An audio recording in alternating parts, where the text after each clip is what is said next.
एक लड़के ने सुरक्षा रस्सी को कार के टायर से बांधा और जोर से कस दी, फिर अपने दोस्त के साथ गर्म हवा के गुब्बारे पर बैठ गया। लेकिन थोड़ी ही देर आनंद लेने के बाद एक लड़की ने देखा कि वे हजारों मीटर की ऊंचाई पर पहुंच चुके हैं। उसका साथी भी डर गया। उसने साफ देखा था कि दूसरे लड़के ने सुरक्षा रस्सी बांधी थी, तो ऐसा कैसे हुआ? हालांकि दूसरे लड़के ने कहा कि उसने रस्सी का सिर्फ एक छोर ही टायर से बांधा था। उसे नहीं पता था कि दूसरा छोर गुब्बारे से भी बांधना होता है। पहला लड़का इस साथी पर बहुत गुस्सा हुआ। गुस्से में उसने तुरंत दूसरे लड़के से झगड़ा शुरू कर दिया। लेकिन जब दोनों आपस में उलझे हुए थे, एक और लड़की ने अचानक एक डरावना दृश्य देखा। गुब्बारा जिस दिशा में जा रहा था उसके ठीक सामने पवन ऊर्जा का एक बड़ा इलाका था। पवन चक्की के पंखे किसी भी पल उन्हें मिर्च की चटनी की तरह काट सकते थे। यह देखकर सभी तुरंत घबरा गए। अगर ऐसे ही चलता रहा तो कुछ ही मिनटों में उनकी मौत हो जाएगी। आपातकालीन स्थिति में पहले लड़के के दिमाग में अचानक एक विचार आया। उसने पहले जोर देकर गुब्बारे को ऊपर उठाने की कोशिश की ताकि पंखों से बचा जा सके। फिर उसने सभी को टोकरी के अंदर सिकोड़ने और शरीर को स्थिर रखने वाली किसी भी चीज को मजबूती से पकड़ने को कहा और मौत का इंतजार करने लगे। और उसी समय उनके ठीक नीचे एक युवक ने उन्हें देख लिया। उसने सोचा कि ये लोग एडवेंचर के शौकीन हैं, इसलिए उसने तुरंत फोन निकाला और एक सोशल मीडिया पोस्ट बना दी। उसे अंदाजा नहीं था कि टोकरी में बैठे लोगों पर मुसीबत आन पड़ी है। इस तरह सभी डर में कुछ मिनट बिताने के बाद पहली लड़की ने अचानक देखा कि बाहर सब कुछ शांत लग रहा है। लगता है कि वे सुरक्षित रूप से पवन ऊर्जा इलाके से गुजर चुके हैं। लेकिन इससे पहले कि वे खुश हो पाते, जबरदस्त घूमने की शक्ति के कारण दूसरे लड़के को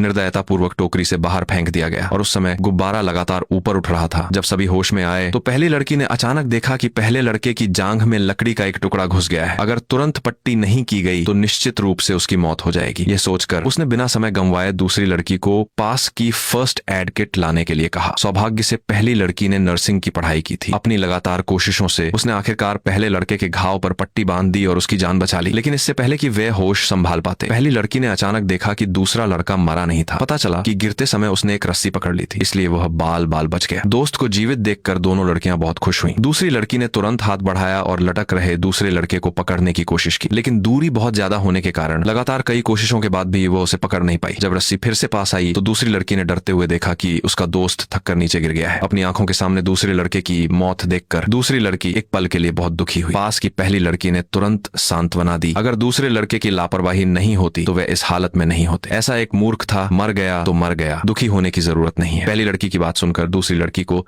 तुरंत बेहतर महसूस हुआ और उस समय गुब्बारा लगातार ऊपर उठ रहा था। अगर उन्हें जीवित रहना था तो उन्हें आत्म रक्षा के उपाय करने होंगे। एक लड़का और दो लड़कियां गर्म हवा के गुब्बारे पर 3 दिन और 3 रात तक फंसे रहे। हालांकि जब वे लगभग निराश हो चुके थे, एक लड़की ने अचानक देखा कि दूर एक क्रूज जहाज गुजर रहा है। सभी बहुत खुश हुए और जल्दी से क्रूज जहाज की ओर हाथ हिलाकर मदद मांगने लगे। सौभाग्य से क्रूज जहाज पर के लोगों ने भी जल्दी ही हवा में गुब्बारे को देख लिया। टोकरी में 2 लड़कियों को हाथ हिलाते देखकर उन्होंने सोचा कि वे उन्हें अभिवादन कर रही हैं, इसलिए शिष्टता के तौर पर उन्होंने भी जल्दी से हाथ हिलाकर जवाब दिया। हालांकि उस समय गुब्बारे के अंदर का लड़का भी मदद के लिए उठना चाहता था, लेकिन अचानक वह संभल नहीं पाया और पहला लड़का समुद्र में जा गिरा। यह देखकर दूसरी लड़की ने जल्दी से सुरक्षा रस्सी फेंकी, लेकिन उम्मीद के विपरीत रस्सी की लंबाई पर्याप्त नहीं थी। हालांकि जब दोनों लड़कियां घबराई हुई थीं और नहीं जानती थीं कि क्या करें, पहली लड़की ने अचानक देखा कि पहला लड़का समुद्र में डूब चुका है और उसकी मौत हो गई है। अपनी आंखों के सामने दोस्त की मौत देखकर दोनों लड़कियां फिर से टूट गईं। हालांकि उस समय क्रूज जहाज पर सवार पर्यटकों ने बिल्कुल भी ध्यान नहीं दिया कि गुब्बारे से लड़का समुद्र में गिर गया है। वे अपनी छुट्टियों का आनंद ले रहे थे और उन्हें बिल्कुल भी अंदाजा नहीं था कि ऊपर अभी भी 2 लड़कियां हैं जिन पर मुसीबत आन पड़ी है। हालांकि निराशा के क्षण में पहली लड़की ने थोड़ी देर सोचने के बाद अचानक एक साहसिक विचार मन में आया। उन्होंने पहले टोकरी के बाहर लगे विज्ञापन के कपड़े को बांधने वाली रस्सी खोली। फिर दूसरी लड़की ने जल्दी से उल्टा लटककर इस एकमात्र सफेद कपड़े को सफलतापूर्वक हटा लिया। फिर पहली लड़की ने जल्दी से अपना लिपस्टिक निकाला और कपड़े पर मदद का संदेश लिखने की कोशिश की, लेकिन अप्रत्याशित रूप से लिपस्टिक सिर्फ एक अक्षर लिखने के लिए ही पर्याप्त थी और टूटने के कगार पर पहली लड़की के दिमाग में अचानक एक विचार आया। उसने जमीन से कैंची उठाई और बिना हिचकिचाहट के उसे अपनी हथेली पर रख लिया। पहली लड़की ने इस तरह जबरदस्त दर्द सहा